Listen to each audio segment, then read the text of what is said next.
Hey guys what's up, I am Devendra Singh for media masters video channel. और दोस्तों स्वागत है आपके एडोबी फोटोशॉप सीसी 2014 के brand new absolutely free tutorial series के अंदर। दोस्तों इस वीडियो सीरीज में हम एडोबी फोटोशॉप की बेसिक से लेकर एडवांस कॉन्सेप्ट को कवर करेंगे। तो अगर आप एडोबी फोटोशॉप यूज़र नहीं है, यानी आप इसको पहली बार यूज़ कर रहे हैं, तो मैं आपको डेफिनेटली रिकमेंड करूंगा कि आप ये वीडियो सीरीज जरूर देखें। इसके अलावा आप अगर एडोबी फोटोशॉप को पहले से यूज़ कर रहे हैं तो भी मैं आपको ये रिकमेंड करूंगा, क्योंकि इसमें हम जो है कुछ एडवांस कॉन्सेप्ट को भी कवर करेंगे, या फिर मान लीजिए कुछ जैसे कुछ टॉपिक आपने छोड़ दिए हैं तो भी आप इसमें वो सीख सकते हैं। तो ये आपका फर्स्ट वीडियो है, इसके अंदर मैं आपको बताऊंगा कि आखिर एडोबी फोटोशॉप है क्या। दोस्तों आपको पता ही होगा कि Adobe Photoshop image editing software है, एब्सोल्युटली आपको पता ही होगा, तभी आप यहाँ देखने आए हैं। और ये एक प्रोफेशनल इमेज एडिटिंग का सॉफ्टवेयर है। इसमें आप इमेज को इसमें इंपोर्ट करके उन पे एडिटिंग करते हैं, या फिर आप कई इमेजेस को कंबाइन करके कुछ स्पेशल इमेजेस बनाते हैं, क्रिएट कर सकते हैं। इसके अलावा जैसे हम इसमें लोगो डिज़ाइन करते हैं, मान लीजिए आप कोई वेबसाइट बनाने हैं तो उसके लिए आपको लोगो बनाना है, या फिर हम वेबसाइट की टेम्पलेट भी इसमें बना सकते हैं ताकि उसे हम एक्सपोर्ट करके और फिर एडोबी ड्रीमवीवर में उसका एक वेबसाइट बना सके, या फिर जो भी आप करना चाहें। तो बेसिकली बात यह है कि एडोबी फोटोशॉप एक इमेज एडिटिंग सॉफ्टवेयर है। और क्योंकि आपका ये पहला वीडियो है तो इसमें हम कुछ जैसे प्रेफरेंस जो हमें सेट करनी होती है एडोबी फोटोशॉप में। तो दोस्तों बात ये जैसे कि आप इसे इंस्टॉल करते हैं, फिर इसे यूज़ करना स्टार्ट करते हैं, तो कई बार ऐसा होता है कि जो फोटोशॉप है वो हैंग हो रहा होता है, या फिर कई बार क्रैश हो जाता है। तो काफ़ी ख़राब चीज़ है ये। तो इसे हम सही कैसे करते हैं, या फिर कुछ प्रेफरेंस है जो हमें चेंज करनी होती है, तो वो हम कैसे करें।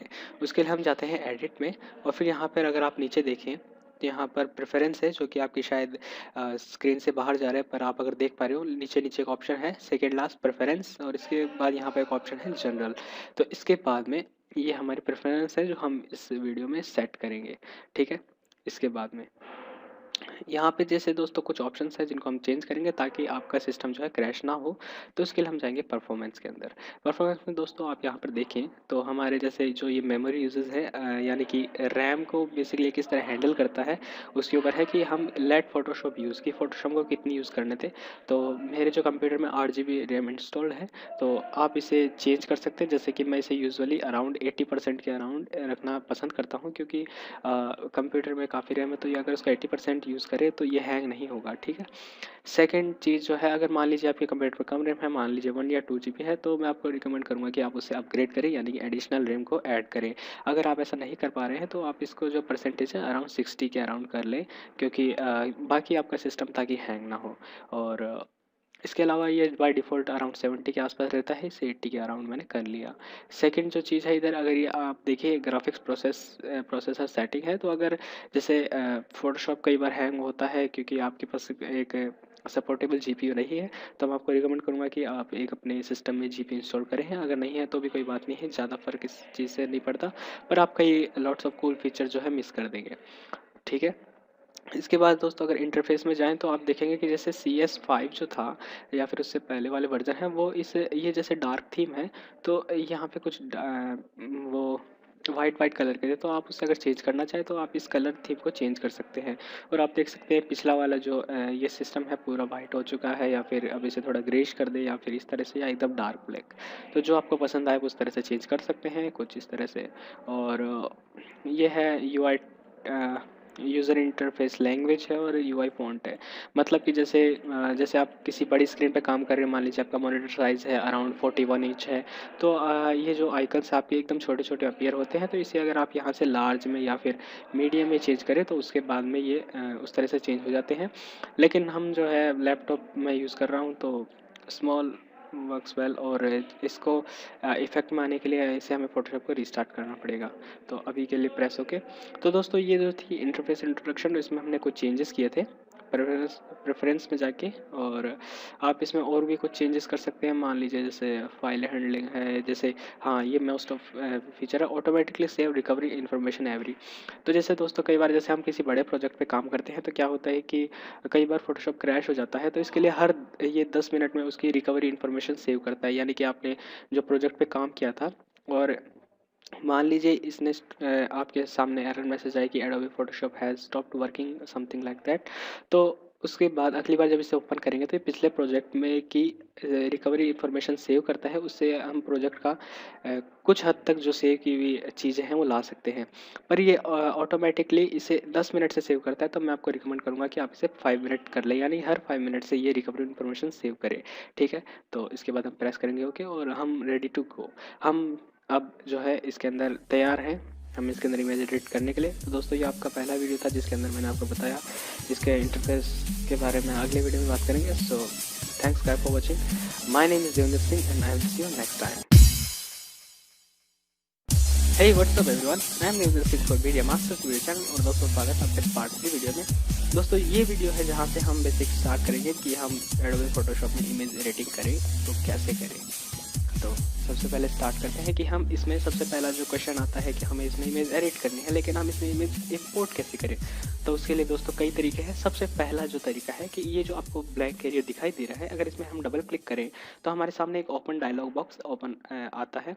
और इसके अंदर जो है मैं अगर आपको ठीक है ये डायलॉग बॉक्स है, इसके अंदर हम फाइल इंपोर्ट कैसे करें। तो ये दोस्तों इसको हम एक तो इसकी साइज़ को इंक्रीज़ कर सकते हैं। मान लीजिए आपको कुछ ज़्यादा फाइलें इंपोर्ट करनी हो। सेकंड चीज़ जो है ये मार्क की सिलेक्शन सपोर्ट करता है, यानी आप इस तरह से सेलेक्ट कर सकते हैं जितनी चाहे इमेज उतनी।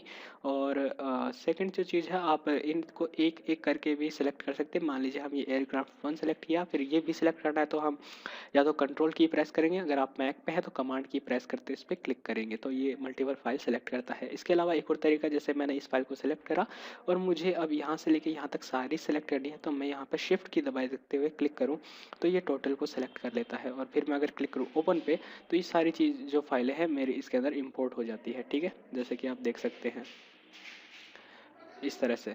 तो ये जो फाइलें हैं यहाँ पे आपको दिखाई दे रहे होंगे। अगर हम यहाँ पे जैसे अगर आपके पास कुछ ज़्यादा फाइलें हैं तो ये डबल एरो आपको दिखाई देगा और इस तरह से फाइलों के नाम है, आप उन फाइलों पे जा सकते हैं।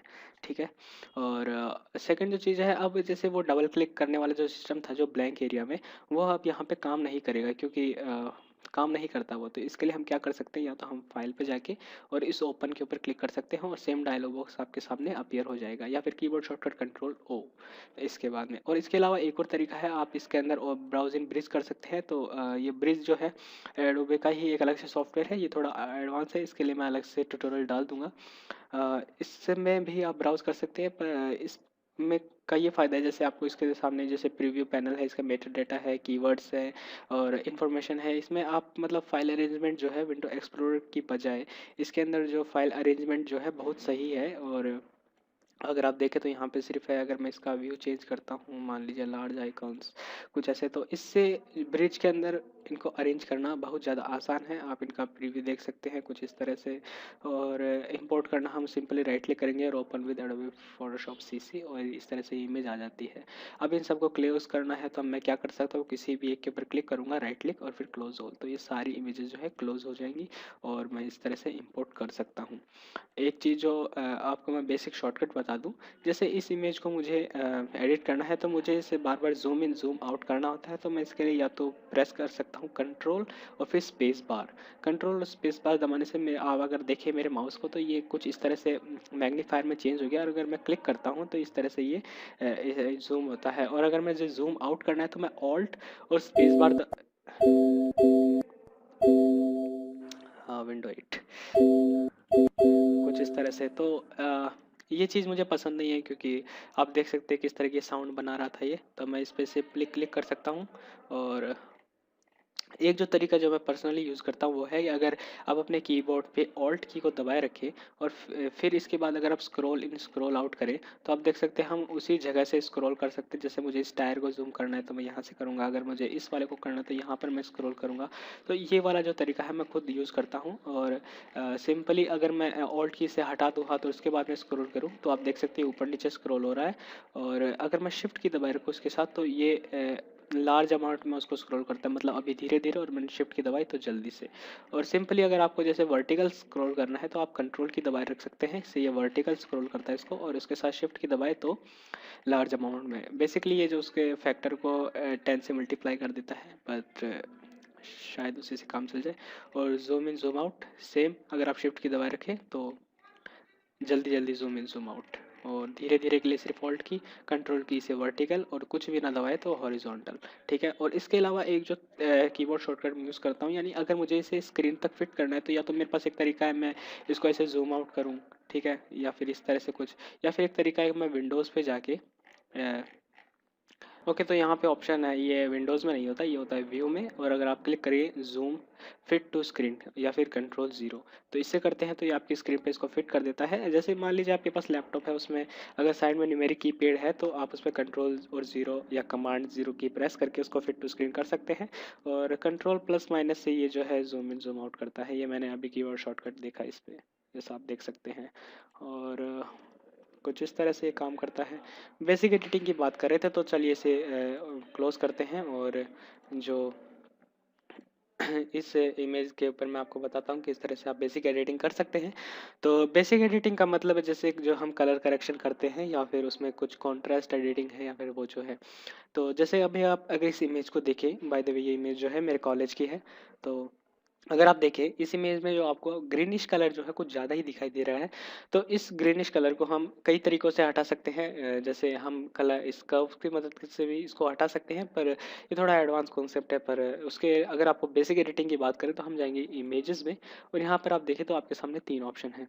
एक है ऑटो टोन का, एक ऑटो कॉन्ट्रास्ट, और एक ऑटो कलर। तो अभी आप अगर देखें तो इसमें ग्रीन कलर ज़्यादा है। जैसे मैं इस पर क्लिक करता हूँ तो आप देखेंगे कि ये जो ग्रीन कलर है वो इसमें से काफ़ी रिमूव हो गया, और पर इसमें दिक्कत है कि अभी थोड़ा जो ये वॉयलेट कलर टाइप से जो टोन है इस पे आ चुकी है। तो जैसे आपको जो आदत होगी कंट्रोल जेड दबाने की, तो मैं चाहता हूँ आप उसे भूल जाएं, यानी कंट्रोल जेड ना दबाएं इसमें। उसके अलावा जो हम इस हिस्ट्री टूल को यूज़ करते हैं, हिस्ट्री टूल को यूज़ करने के लिए अब मैं आपको रिकमेंड करूँगा पहले तो इसको स्क्रैच कर ले ऑल द वे डाउन। ठीक है, अगर अगर आपके पास ये ऑप्शन नहीं है हिस्ट्री वाला, तो आप विंडोज़ पे जाके यहाँ पे ऑप्शन है हिस्ट्री का, इस पर क्लिक कर सकते हैं। हिस्ट्री का मतलब ये है कि दोस्तों जैसे आप जो भी एडिटिंग करते हैं फ़ोटोशॉप में, वो यहाँ पे रिकॉर्ड होती जाती है, और उसके बाद में जैसे यहाँ पर आपने सबसे पहले इसको ओपन किया, फिर इसके ऊपर आपने ऑटो कलर किया, तो इस तरह से आपके सामने ये सारी अपीयर होती हैं। तो आप कंट्रोल जेड जो है वो तो सिर्फ एक या दो बार दबा पाएंगे, पर ये हिस्ट्री की मदद से आप जो है जितने मर्जी चाहे उतने स्टेप बैक जा सकते हैं, कुछ इस तरह से। तो इसके बाद में हमने इसने ऑटो कलर किया हमने इसको, और इसके बाद में हम क्या कर सकते हैं इस पर इमेजेस, और इसके बाद में ऑटो कॉन्ट्रास्ट कर सकते हैं। अगर आप ध्यान से देखें, सॉरी,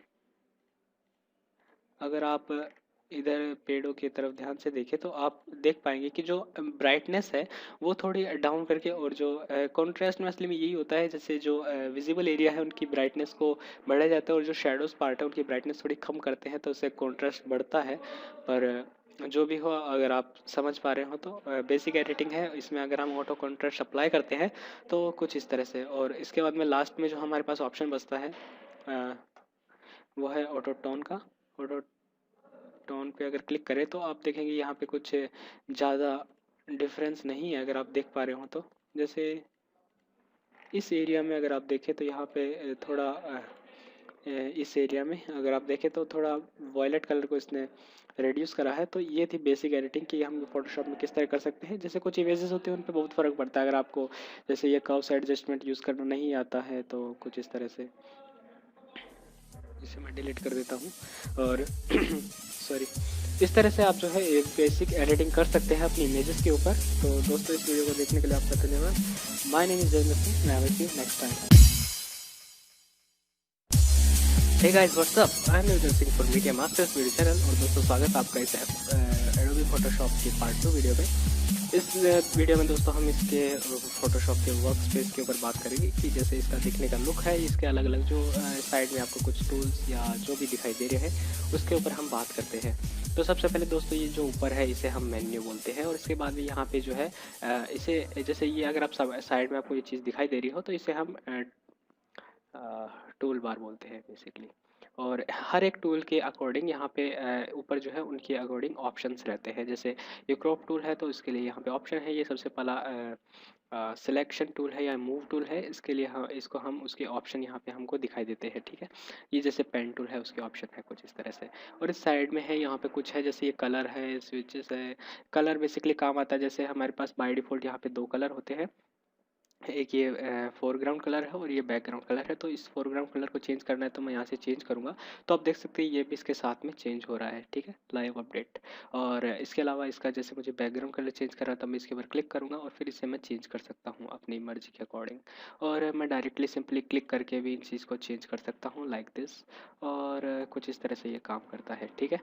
और सेकंड जो है यहाँ पे है, यहाँ पे ये है एडजस्टमेंट एंड स्टाइल्स। इनके बारे में हम अगले वीडियो में बात करेंगे थोड़ी डेप्थ में जाके। इधर लेयर चैनल पाथ्स है, तो हमें जो ज़रूरत ज़्यादा काम करते हैं हम लेयर्स में काम करते हैं। एडजस्टमेंट है, उसके हम जैसे कुछ एडजस्टमेंट अप्लाई करने होते हैं। जैसे अगर हम यहाँ पे देखिए एडजस्टमेंट, तो यहाँ पे सेम मेन्यू इनके बराबर ही आपको इनके जैसा सेम मेन्यू यहाँ पर अपीयर होगा। और यहाँ पे कुछ टूल्स है, जैसे कि ये पैराग्राफ है, ये कैरेक्टर टूल है, और ये वाला प्रॉपर्टीज़ है, और ये हिस्ट्री है। यहाँ पे जैसे कुछ टूल है तो आप जैसे उनको हटाना है तो आप सिंपली उन पर राइट क्लिक करें तो यहाँ पे क्लोज का ऑप्शन है, आप उन्हें क्लोज कर सकते हैं। और अगर आपने ये एक्सीडेंटली क्लोज करा है तो आप विंडोज़ पे जाके उसको वापस ला सकते हैं। जैसे वो कौन सा टूल था, पैराग्राफ स्टाइल, ठीक है।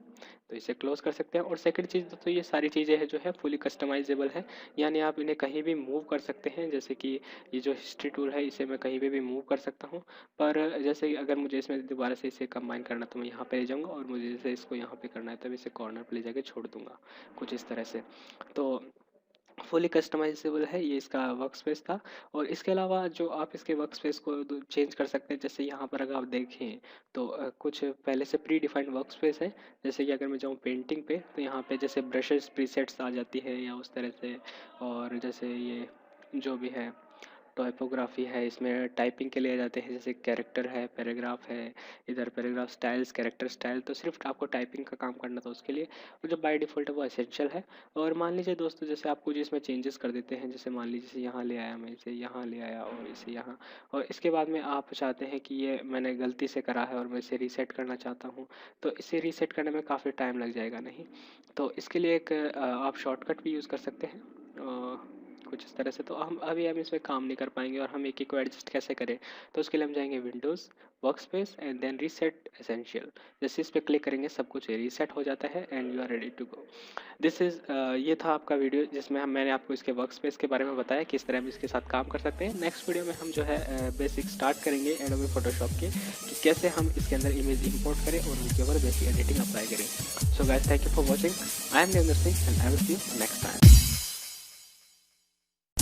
Hey, what's up? I'm Devendra Singh for Media Masters video channel. और दोस्तों स्वागत है आपका इस एडोबी फोटोशॉप की ट्यूटोरियल सीरीज के अंदर। दोस्तों इस वीडियो में हम जो है बेसिक सिलेक्शन पर बात करेंगे कि हम सिलेक्शन को क्यों यूज़ करते हैं और कैसे यूज़ करते हैं। तो उसके बाद हम बात करेंगे इस वीडियो के अंदर। तो इसके लिए मैं है सबसे पहले एक न्यू डॉक्यूमेंट क्रिएट करता हूँ या न्यू फाइल। तो मैं जाऊँगा फाइल एंड देन न्यू या कंट्रोल एन। इसके बाद इस न्यू इमेज डायलॉग बॉक्स के बारे में मैं आपको कुछ बता दूं। सबसे पहले नेम, कि जिस नाम से ये डॉक्यूमेंट सेम होगा तो उसका नाम मैं देता हूँ सैम्पल। इसके बाद हमारे पास कुछ क्या बोलते हैं इसे, प्रीसेट्स, सॉरी फॉर दैट। ये प्रीसेट्स है हमारे पास कुछ क्लिपबोर्ड, यानी जैसे मैंने कोई इमेज कॉपी करी है, जैसे फॉर एग्जांपल मैं खोलता हूँ एम एस पेंट और इसमें मैं जैसे कुछ बनाता हूँ साइज़। और इसके बाद में मैं इस इमेज को सेलेक्ट करूँ, मान लीजिए इसके सेलेक्ट करता हूँ इतने पार्ट को, और फिर मैं इसे कॉपी करता हूँ कंट्रोल सी, ठीक है। और फिर मैं इसमें जैसे नया डॉक्यूमेंट क्रिएट करता हूँ, नो सेव, मैं कंट्रोल वी से इतने पार्ट को पेस्ट कर सकता हूँ। यानी मैंने इसका जो इतना पार्ट है मैंने सेलेक्ट कर रखा है। तो न्यू डायलॉग बॉक्स से इस क्लिप बोर्ड में, यानी मैंने जो कॉपी कर रखा है उसकी ही विड्थ और हाइट के अकॉर्डिंग ये डायलॉग बॉक्स मेरे सामने आता है, ठीक है। सेकेंड है डिफ़ॉल्ट फोटोशॉप साइज़, यानी कि जो डिफ़ॉल्ट फोटोशॉप की जो इमेजेस हैं उनकी साइज़ के हिसाब से आप उनकी इमेज साइज़ देख सकते हैं। इसके अलावा उसकी विड्थ है 7 इंचेस। अगर इसका पैरामीटर आपको चेंज करना है तो आप इसे पिक्सल में भी चेंज कर सकते हैं। थर्ड जो है वो यूएस पेपर या फिर इंटरनेशनल पेपर एंड फोटो, जो ये तीन पेपर हैं। ये जैसे आप किसी मैगज़ीन में काम करते हैं या फिर आप जैसे एज अ स्टूडेंट आपको कोई प्रेजेंटेशन बनानी है या समथिंग लाइक दैट, तो आप इन्हें यूज़ कर सकते हैं। जो मैं यूज़ करता हूँ वो है इंटरनेशनल पेपर। इसके अंदर कई मेरे पास साइज़ है, जैसे A4, A6, A5। तो हम जो A4 जो हमारा मतलब आइडियल पेपर है उसके हम कुछ प्रिंट आउट निकलवाना होता है तो हम वो बनाते हैं। तो उसकी ये साइज़ है, यानी 2480 पिक्सल बाई 3508। इसके बाद में यहाँ पे और कुछ है, जैसे वेब है, mobile and video, film and video, जैसे कि 720p एंड 1080p उसके हिसाब से। तो हम यूज़ करते हैं A4 साइज़। इसके बाद में है बैकग्राउंड कंटेंट्स, यानी कि बैकग्राउंड कंटेंट्स का कलर कैसा हो, तो उसके लिए वाइट दे सकते हैं, ब्लैक या जो भी आप चाहे कलर। फॉर एग्जांपल जैसे मैं अदर कलर देता हूँ रेड कलर से।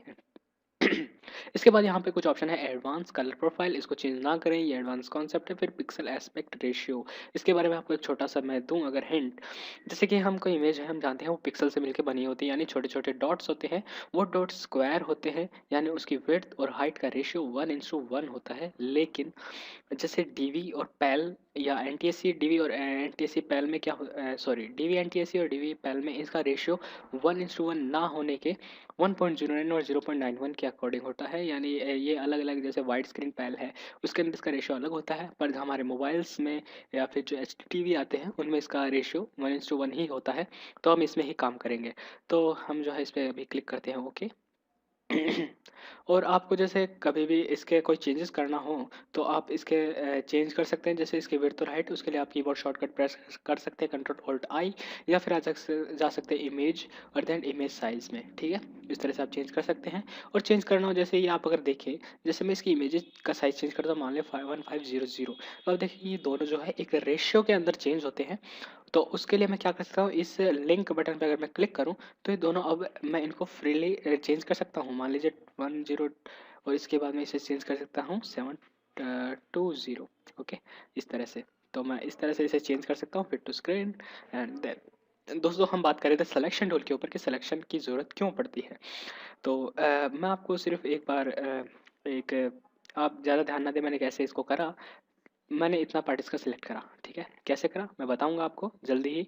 तो मैंने इस इतने पार्ट पर कोई स्पेशल इफेक्ट अप्लाई करना है। मान लीजिए कि मैंने अप्लाई करा ब्लैक एंड वाइट, तो आप देख सकते हैं जितना पार्ट मैंने सेलेक्ट करा था सिर्फ उतने पार्ट पे ही मैंने ये black and white effect apply करा है। तो इसलिए सिलेक्शन की ज़रूरत पड़ती है, जैसे इमेज के सिर्फ किसी एक स्पेशल पार्ट पे मुझे कोई इफेक्ट अप्लाई करना हो तो उसके लिए मैं सिलेक्शन टूल की मदद से उसे सेलेक्ट करूँगा एंड देन उसके ऊपर वो इफेक्ट अप्लाई करूँगा, ठीक है। अभी मैं हिस्ट्री में जाके और इसे मैं इमेज साइज़ पे ले आता हूँ।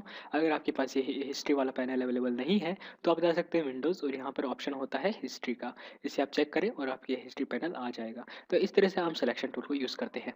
देन हमारे पास सिलेक्शन के लिए कई टूल अवेलेबल है, जैसे कि यह है marquee selection tool, lasso tool and quick selection tool. इसके अलावा जो ये पेन टूल है इसको भी हम यूज़ कर सकते हैं एज ए सिलेक्शन, पर उसके बारे में हम अगले वीडियोज़ में बात करेंगे। अभी जो मैं आपको marquee selection tool, quick selection tool और लेसर टूल के बारे में बताऊंगा।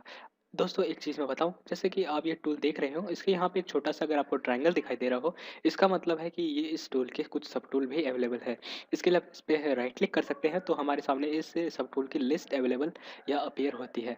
हम इन टूल को सेलेक्ट कर सकते हैं और अगर आप राइट क्लिक करने में इतना कंफर्टेबल नहीं है तो आप इस पर क्लिक करे रख सकते हैं, यानी click and hold and then let it go. तो उसके बाद में आपके सामने ये कुछ ऑप्शन आते हैं, जैसे इसके बारे में है और कुछ इसके हैं। तो मोस्टली हम मैजिक वेन टूल यूज़ करते हैं, मैजिक वेन टूल ये ज़्यादा काम आता है। तो स्टार्ट करते हैं सबसे पहले इस टूल से।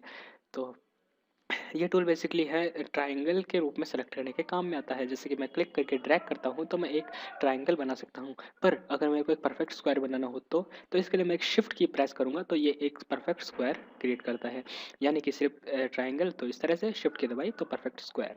देन अब अगर मैं कहीं और पे क्लिक करता हूँ तो क्या मेरा सिलेक्शन गायब हो गया, लेकिन मुझे ये नहीं चाहिए, मुझे इस सिलेक्शन में कुछ और पार्ट ऐड करना है। तो मैं वो कैसे करूँ, उसके लिए मैं इस 4 ऑप्शन आपको यहाँ पे दिखाई दे रहे हो, यानी इस टूल के ऑप्शन से इस सेकंड वाले पे जाता हूँ, यानी इसका मतलब है ऐड टू सिलेक्शन। अगर आप वहाँ पे देखें तो लिखा हुआ भी आ रहा है। तो मैं अगर ऐड टू सिलेक्शन पे इसको ड्रैग करता हूँ तो आप देखेंगे कि मैंने इस सिलेक्शन को भी ऐड कर दिया। मुझे इतना पार्ट सेलेक्ट ऐड करना है, ये भी करना है एंड ये भी करना है एंड ये भी करना है। तो मैंने इतना पार्ट इसमें सिलेक्शन में ऐड कर दिया। तो इसमें टिपिकल मैं ज्योमेट्री है वो एडजस्ट कर सकता हूँ, इस तरह से मैं ऐड कर सकता हूँ। बट मान लीजिए मुझे ये इतना पार्ट ऐड नहीं करना है, इतना पार्ट ऐड नहीं करना, इसे मुझे सब्ट्रैक्ट करना है फ्रॉम सिलेक्शन। तो वो मैं कैसे करूँ। उसके लिए मैं इस थर्ड वाले पे जाऊँगा और फिर मैं इसमें सिंपली एक शेप क्रिएट करता हूँ और मुझे ये पार्ट इसे रिमूव करना है। तो आप देख सकते हैं इस तरह से मैं इसमें रिमूव कर सकता हूँ, ठीक है। सॉरी। इसके बाद में चौथा जो ऑप्शन है वो है intersect from selection. Intersect with selection, sorry. तो इसका क्या मतलब है कि मुझे इस इमेज का इतना पार्ट चाहिए, कुछ एक्स्ट्रा ऐड नहीं करना, बस इतना पार्ट चाहिए और बाकी का रिमूव हो जाए। जैसे मैं ये क्रिएट करता हूँ, अब अगर मैं इसे छोड़ूँ तो आप देखेंगे कि सिर्फ उतना पार्ट सेलेक्ट हुआ है, बाकी का जाने दिया। अगर मैं कंट्रोल जेड दबा के अंडू करूँ और उसके बाद मैं दोबारा आपको एग्जांपल दूँ, तो आप देखेंगे सिर्फ इसका इनर पार्ट रहेगा, बाकी चला जाएगा। कुछ एक्स्ट्रा ऐड नहीं हुआ, पहले से जो था उसके अंदर वाला मैंने पार्ट इतना ऐड करा, जैसे कि इतना। ठीक है, तो ये था। अब मान लीजिए हम कुछ सेलेक्ट करते हैं और उसके बाद में हमें पूरा डीसेलेक्ट करना है, तो वो हम कैसे करें? उसके लिए मैं सिंपली जा सकता हूँ सेलेक्ट एंड देन डीसेलेक्ट, या फिर keyboard shortcut control D. Sorry, आज मेरी थोड़ी तबीयत खराब है, तो चलिए आगे चलते हैं। इसके बाद में बात करते हैं लेसो टूल की। तो दोस्तों ये जो ऑप्शंस है ये हर टूल के लिए सेम काम करते हैं। लेसो टूल में हमें करना क्या होता है, हमें क्लिक करेंगे तो कुछ नहीं होगा, क्लिक करके होल्ड करना है और इसे ड्रैग करना है। तो इससे हम हम कुछ एक स्पेशल जियोमेट्री क्रिएट कर सकते हैं इस तरह से। ठीक है, और फिर वही सेम ऑप्शन, सॉरी फ्रेंड्स मैं आपको बताना भूल गया, इसके अंदर अ, आगे और इलिप्टिकल मार्के टूल भी है। इसकी मदद से हम स्क्वायर सॉरी सर्कल क्रिएट कर सकते हैं। ये इलिप्टिकल है, अगर मैं शिफ्ट की दबाऊँ तो परफेक्ट सर्कल क्रिएट करता है इस तरह से। उप्स, इस तरह से। ठीक है, और इस तरह से मैं सर्कल क्रिएट कर सकता हूँ। इस पर मैंने ब्लैक एंड वाइट किया तो आप देख सकते हैं कुछ। अ, इस लेयर को डिलीट कर देता हूँ। ओके, उसके बारे में मैं आपको बाद में बता दूंगा, तो आप ज़्यादा स्ट्रेस ना दें अपने दिमाग पर, क्योंकि ये सेहत के लिए बहुत ही खतरनाक है। तो बात करते हैं, इसके बाद में कुछ और टूल है, सिंगल मार्के टूल है। इससे हम सिंपली एक लाइन सेलेक्ट करते हैं जिसकी जो भी हो। इसके बाद में बात करते हैं हम लेसर टूल पे। इसको अगर हम रीसेट कर दें, एक चीज़ और कि इन टूल में आपस में अगर आपको स्विच करना है तो आप इसके लिए कीबोर्ड शॉर्टकट भी प्रेस कर सकते हैं। फॉर एग्जांपल मेरे को मार्क सिलेक्शन टूल में जाना है तो मैं एम प्रेस करूंगा, लेसर टूल में जाना है तो मैं एल प्रेस करूंगा। इसके बाद में इसका जैसे मैंने आपको बताया, क्लिक करने से कुछ नहीं होगा, क्लिक करके ड्रैग करने से हम एक स्पेशल ज्योमेट्री क्रिएट कर सकते हैं, ऐड टू सिलेक्शन कुछ इस तरह से, एंड देन सब्ट्रैक्ट करना है तो इस तरह से। एक और चीज़ मैं आपको बताऊं कि जैसे मैं इस मान लीजिए फर्स्ट वाले पे हूँ सिर्फ सिलेक्शन टूल के ऊपर, और मुझे सिर्फ टेम्पररी टाइम के लिए यानी फॉर कुछ सेकंड्स मुझे इस ऐड टू सिलेक्शन टूल में जाना है, पर मैं माउस को यहाँ तक लेके जाऊँ और यहाँ तक लेके जाऊँ तो इसमें टाइम लगता है, तो वो मुझे नहीं करना, जबकि मेरा एक दूसरा हाथ फ्री है। तो मैं शिफ्ट की अगर प्रेस करूं तो आप देख सकते हैं कि मैंने जो इस टूल के बीच में मैं टॉगल कर पा रहा हूं। मैं जैसे शिफ्ट की दबाता हूं तो माउस का पॉइंटर भी चेंज होता है, इसके अलावा यहाँ पे ये टॉगल करता है। ठीक है, तो मैं शिफ्ट की दबाता हूं तो मैं फॉर जैसे मैं उसको दबाए रख रहा हूँ तब तक इसमें है, जैसे मैंने उसको छोड़ा शिफ्ट की को तो ये उसमें चला गया। इसी तरह मुझे इस सब्ट्रैक्ट फ्रॉम सिलेक्शन में जाना है तो मैं ऑल्ट की प्रेस करूंगा तो आप देख सकते हैं ये इसमें चेंज हो गया, तो मैं इस तरह से इसको रिमूव कर सकता हूँ, देन मेरा काम पूरा, तो मैंने छोड़ दी ऑल्ट की इस तरह से। और मुझे डीसेलेक्ट करना है तो मैं जाऊँगा सिलेक्शन एंड देन डीसेलेक्ट। इसके बाद में लेसर टूल में एक अगला आता है पॉलीगॉन लेसर टूल। ये एक थोड़ा डिफरेंट तरीके से काम करता है। इसके लिए आपको करना है क्लिक, क्लिक करने से एक पॉइंट क्रिएट करता है और आप देखेंगे ये एक लाइन सी है। तो मुझे अब करना क्या है, मैं जैसे किसी और जगह क्लिक करता हूँ, मान लीजिए यहाँ, तो मैंने वो पार्ट क्लिक करके एक लाइन क्रिएट कर ली। तो इस तरह से मैं जहाँ भी क्लिक करता हूँ ये एक पॉइंट क्रिएट करता है, इससे मैं एक टिपिकल ज्योमेट्री जो है या शेप है वो क्रिएट कर सकता हूँ। और अब मुझे मान लीजिए इसको क्लोज करना है तो मैं इसके लिए जाऊँगा इसकी ओरिजिन पॉइंट पे जहाँ से मैंने इसको स्टार्ट करा था। जैसे मैं वहाँ लेके जाता हूँ तो आप देखेंगे इसका माउस पॉइंटर के नीचे एक जीरो या लूप जैसा कोई सिंबल आ जाता है। मैं सिंपली उस पर क्लिक करूँगा, क्लिक, तो आप देखेंगे वो जो पार्ट है ये इसने सेलेक्ट कर लिया और लूप बंद हो चुका है।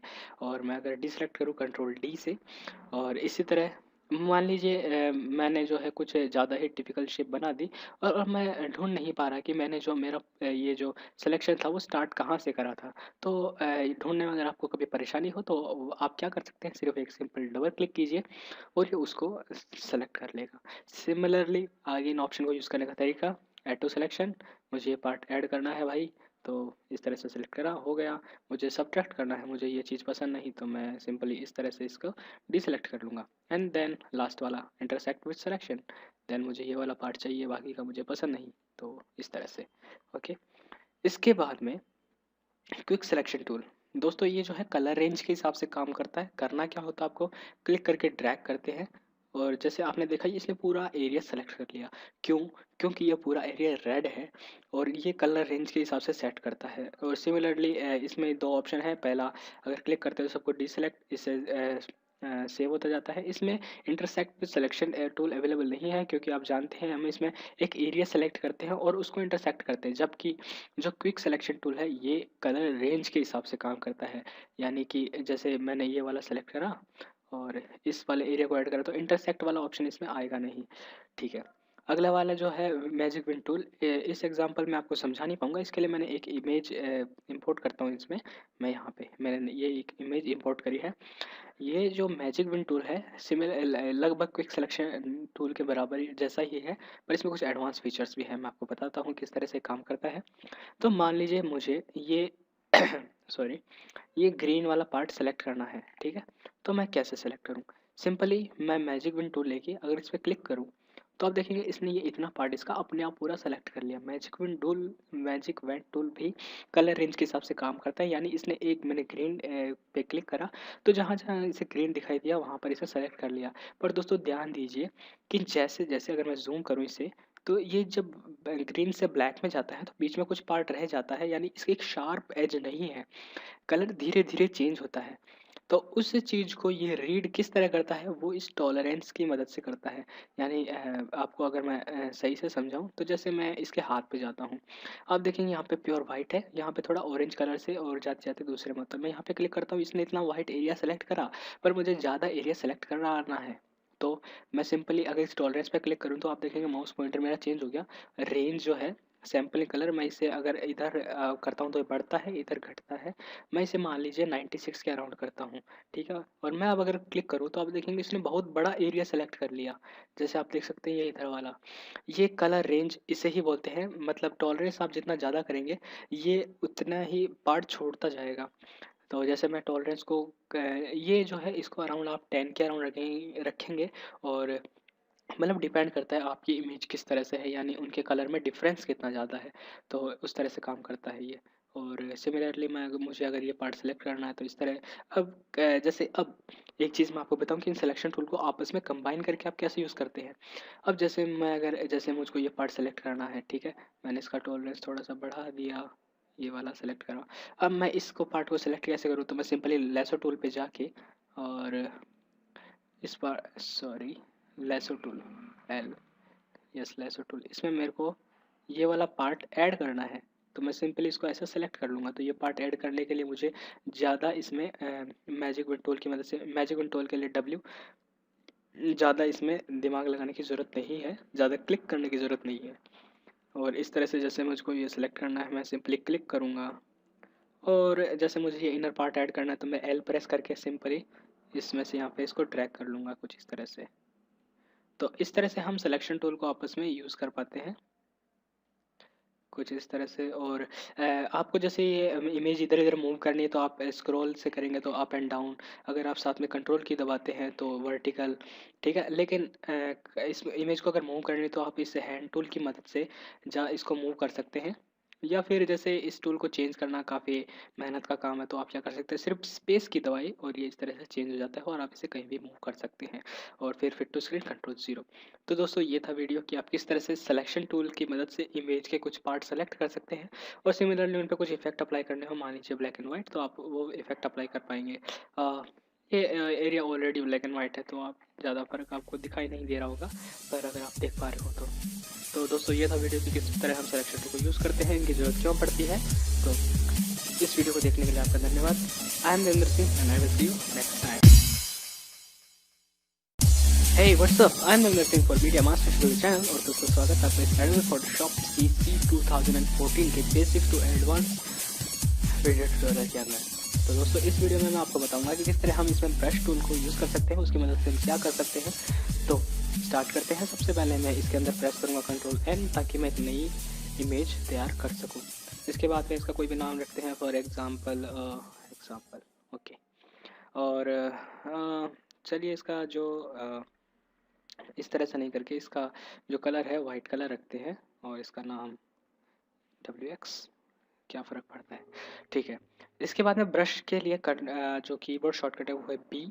आप ब्रश यूज़ कर सकते हैं। सॉरी, मैं अगर ब्रश को चेंज करूँ इस तरह से कुछ, तो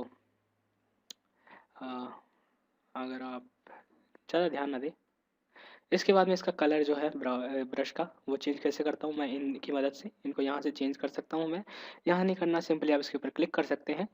और मैं अगर इस एरिया से मैं कोई भी कलर चूज़ कर सकता हूँ, जैसे कि